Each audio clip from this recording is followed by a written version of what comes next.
Hola, soy Facundo Bertrán y en este capítulo vamos a hablar sobre recupero ante fallas. Cuando tenemos una falla en la red, lo ideal es que tengamos un protocolo de recupero ante esa falla, ¿sí? Por ejemplo, la caída de un router porque se haya quemado, un enlace, una AP, una OLT.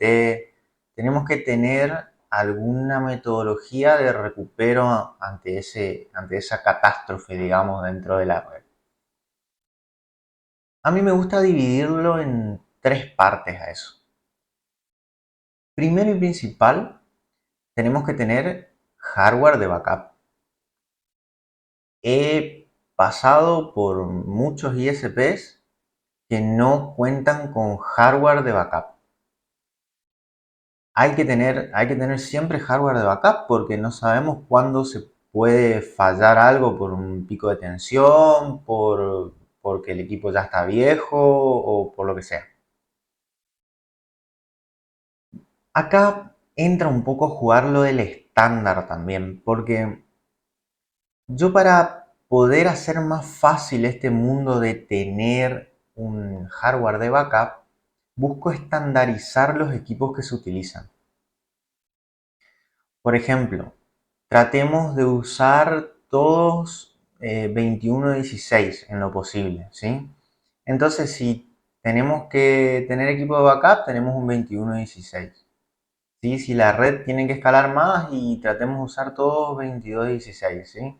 Si hay mucha disparidad, digamos, entre un nodo y otro, bueno, ponerle que tenemos un 2116 en un nodo, un 2216 en otro, y tendremos que tener de backup un 2216 y un 2116. Hay ISPs que tienen 3011, 4011, 2004, 2116, 2216, y ahí se pone muy complicado tener un hardware de backup. Entonces lo ideal es tratar de estandarizar un poco qué equipos se van a utilizar equipos más o menos robustos y tener siempre ese hardware de backup.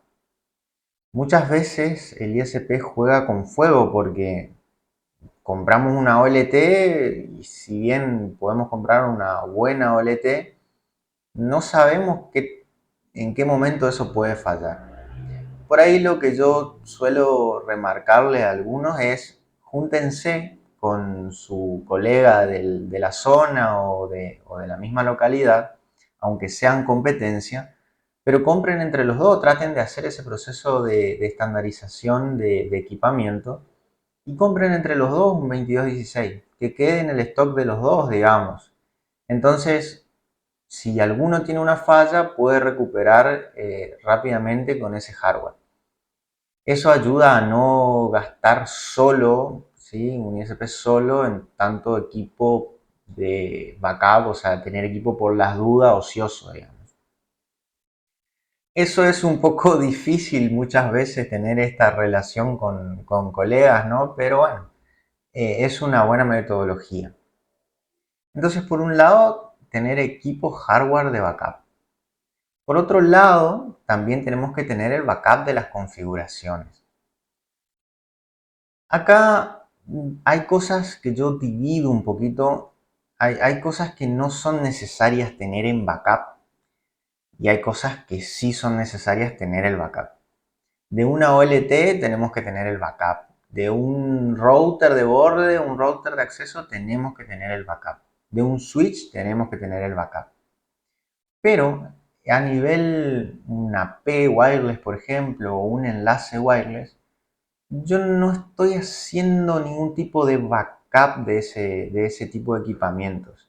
Lo resuelvo a través de documentación. La documentación en el fondo también sirve de backup. Más allá de que tengamos backup de los equipos, por ejemplo un switch o un router, tenemos que tener la documentación de ese equipo. Porque si tenemos un doble backup, digamos. Si el equipo falló en la generación de los backups, podemos a través de la documentación recuperar de forma rápida ese equipo. He pasado por redes en las que no había nada documentado, el administrador anterior no tenía nada documentado, no había backups, entonces era un desastre, ¿sí? O había backups que se iban a un mail, por ejemplo, que nadie sabía cómo acceder, o incluso a veces teníamos backup de muchos equipos, pero menos de ese puntual que se quemó. Entonces, si tenemos buena documentación, también es una metodología de recupero ante falla. Entonces, el recupero ante falla no es solamente tener el backup de la configuración, sino que es tener todo el protocolo armado, tener hardware, tener el backup de la configuración y tener también una buena documentación de la red. Por eso hago mucho hincapié en la documentación porque nos ayuda a resolver problemas rápidos.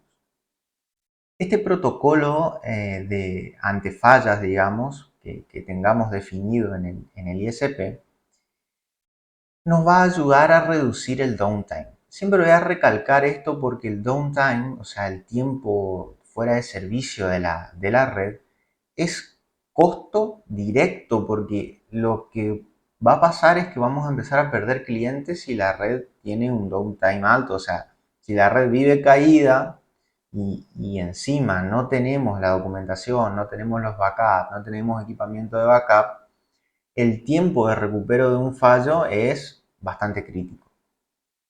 Muchas veces me ha tocado lidiar con tener que cambiar un equipo de un modelo por otro modelo y eso es muy complejo porque si tenemos la documentación más o menos podemos zafar, pero implica reconfigurar todo el equipo. Entonces, en vez de tardar 5 minutos en levantar la red de nuevo y quizá tardamos media hora. Y eso se ve reflejado en la experiencia del usuario.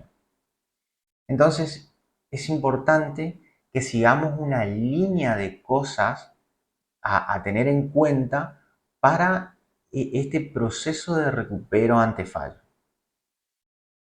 En conclusión, me gusta siempre recalcar que el recupero ante fallo no es solamente equipos de configuración, no es solamente equipo de hardware, no es solamente backup de configuración, no es solamente documentación, sino que es el combo de las tres cosas. Si te gustó este video, cortito pero muy preciso, te pido que me sigas, que le des suscribir al canal y me sigas en las redes sociales. Hasta luego.